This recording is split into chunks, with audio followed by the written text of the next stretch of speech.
The third largest city in the state plans to grow with DMC, so does this discussion of transportation.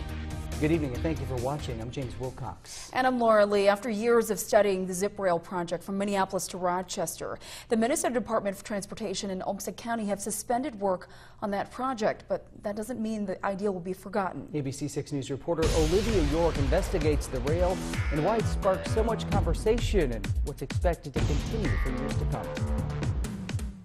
As recently reported, the North American High-Speed Rail Group has offered to evaluate the possibility of privately funding a high-speed rail project. But will its plan be similar to MnDOT's? Close or practically identical, as it would come down from Coates through 52 to the airport. And they have focused now on Highway 52. That's the most feasible, most direct way to get here. But there are those along Highway 52 that think the rail would be nothing but a nuisance. And we have a lot of issue with our private property going to something that doesn't serve anybody within our county, and it hurts our economy. Heather Arndt, member of Concerned Citizens Against Rail Line, represents a number of people from Goodhue, Dodge, and Olmsted County who oppose the rail plans, no matter who's executing it. There's been a great opposition to it.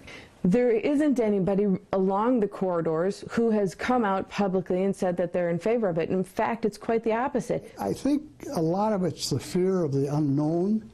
It won't be eliminated because people along Highway 52 probably will not like it. In an issue that may only affect the counties along the 52 corridor en route to Rochester, one of the big concerns is the private property and roads the Zip Rail construction could intrude on. It doesn't fit within any existing row. It doesn't fit within any existing rail lines, so it would by default end up taking all private property. What Heather means is that to build a high-speed rail along Highway 52, a corridor would need a buffer of about 200 feet. Now the distance of 100 feet is the distance from here. Along Highway 52, this distance could possibly eliminate existing roads.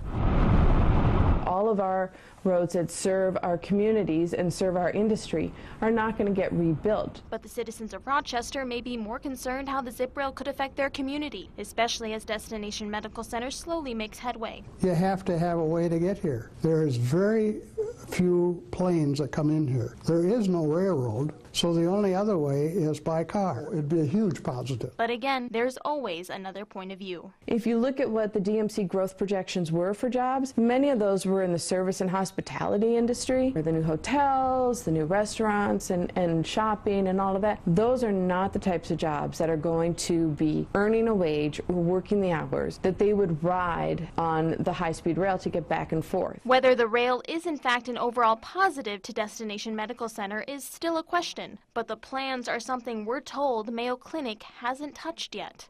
They're so involved in their project, DMC. They're so involved in that, they're not looking at the other parts to it. Now, they will eventually, but they aren't looking at it currently. But with the state suspending its plans and a private company still pondering the possibility, will this rail project ever get off the pages and into action? It may not happen for 20 years, but it is going to happen. Eventually, there's going to have to be a connection to Chicago and Minneapolis. Hopefully, it goes through Rochester. What County Administrator DEVLIN just said is something that seems to get lost in the rail conversation often. The ultimate goal of the project is to start in Minneapolis and end in Chicago. But according to MnDOT, the line from Minneapolis to Rochester has not even broken out of the discussion and study phase yet. MnDOT, along with the Commissioner of Transportation, Commissioner Zelli, assures the public their input will be accepted throughout the process when and if it moves forward. In the studio, Olivia York, ABC 6 News. DEVLIN also says the North American High-Speed Rail Group will likely be weighing their options about this over the next 6 months to a year.